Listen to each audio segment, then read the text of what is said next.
David here, and today we're in a 2008 E92 335i with the M54 twin turbo engine.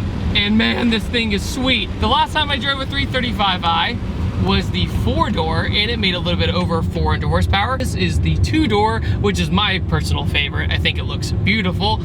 And this makes 500 wheel horsepower. But what's interesting is that it's buttery, buttery smooth. It's not very jarring. It's very predictable. And it makes the best sound when you let off the gas.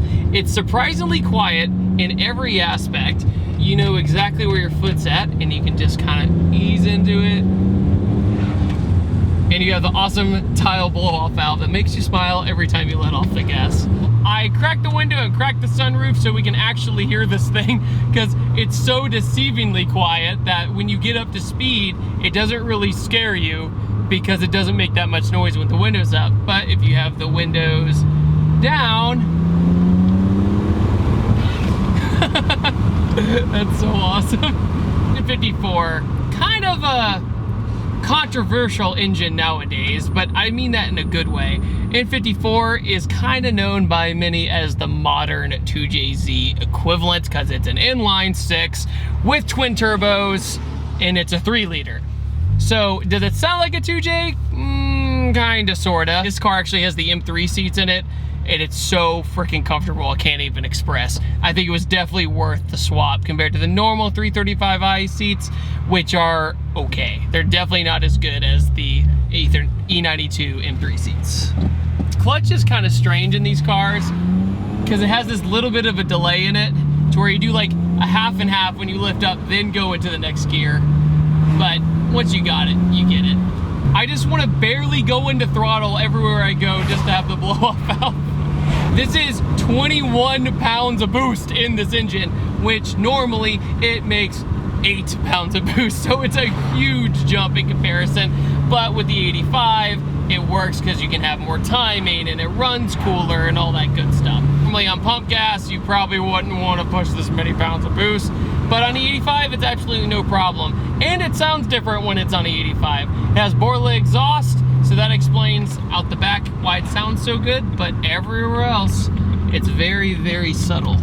I think the E92 is one of the last generations by BMW where it was more old BMW than new BMW. The newer BMWs are like big and bloated and wide, and they don't sound very good in my opinion. Like the M4, I don't really like the sound of it, but the M54, I really like. And surprisingly enough, the M54 can make more power than the N55, which I thought was really weird, because the N55 was a newer engine. It fixed a lot of reliability issues, stock, but everywhere else the N54 was pretty much better. So the shifter in this is actually my favorite shifter I felt in a BMW ever. Usually BMWs have this weird sponginess to it, to where it has a long throw. Like the stock shifter in the 335i, it feels like I'm doing a truck and it's like bushings and all that. This is nice and notchy and everything else.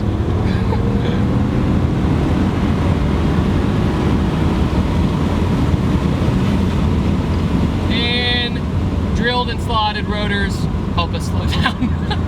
Thing rips, dude.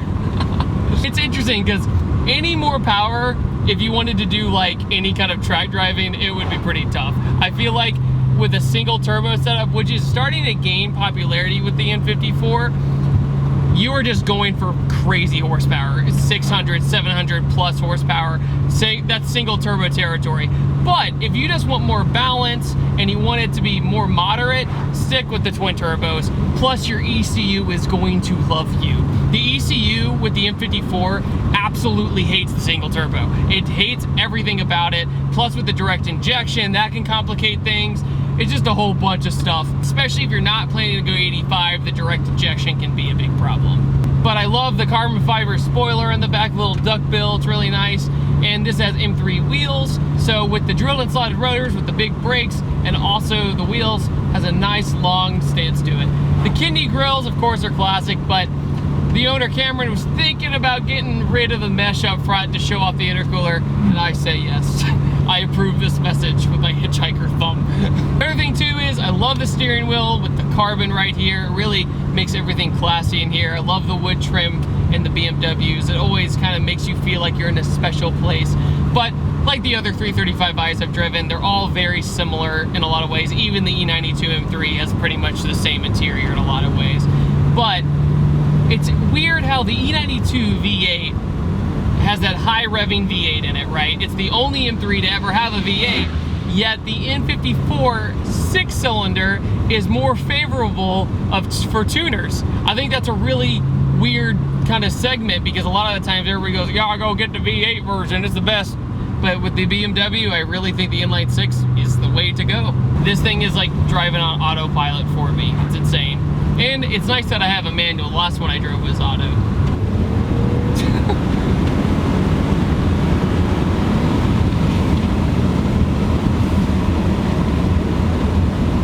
Also, the car sits on BC Racing coilovers, and they are adjustable, they're great, they ride smooth, nothing fancy. What I do not understand with BMW in the 335i is, why on earth would they give this car an open differential? I still do not understand it, other than, oh, it costs money to put an LSD in the car compared to the M3, because it's not the M3, so they didn't put it, yet they had a car with 300 something horsepower, and I feel like that's dangerous, like to have a 300 something horsepower car with no differential.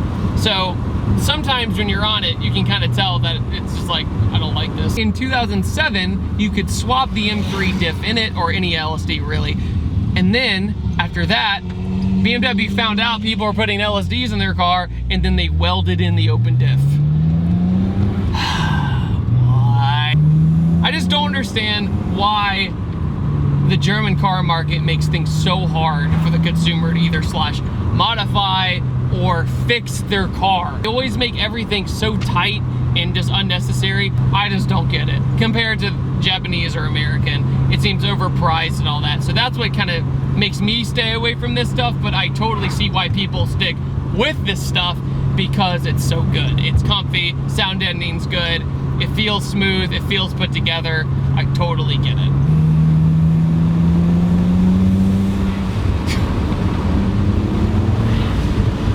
Tile is by far my favorite blow-off noise. I think there's just something about it. It sounds like you're cracking a whip. It doesn't really sound like a mouse sneezing or something like that. It sounds like it has some kind of aggression and you're doing something right.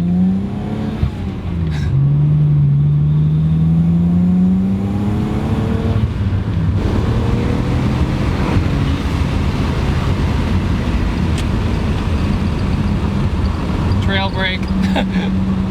Out of all the German cars, I definitely have to say that the E92 is probably one of my favorite in general, not just BMW, but because of the N54. The first time I rode an N54 was my friend Hunter's, and unfortunately his was a lemon, so it gave me a bad taste in my mouth the first time I drove a 335i. And the entire comment section back in 2013 or 14, whatever that was, lit me up and said, no, you have to drive a better one, you'll have a better experience. A 335i shouldn't have turbo lag, and that one did have turbo lag because it was broken.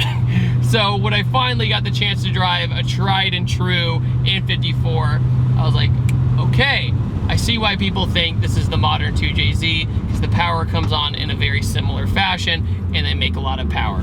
40 roll.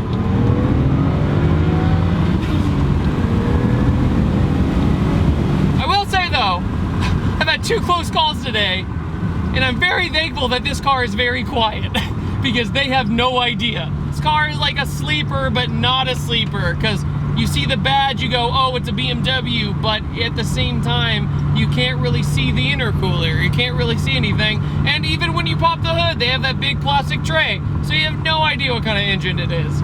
But the stance of the 335i is pretty much the only giveaway of that it's a sports car. And the 2-door coupe has that long, sleek side profile. It makes it really mean in the front with the front headlights. But other than that, man, fun car. Oh.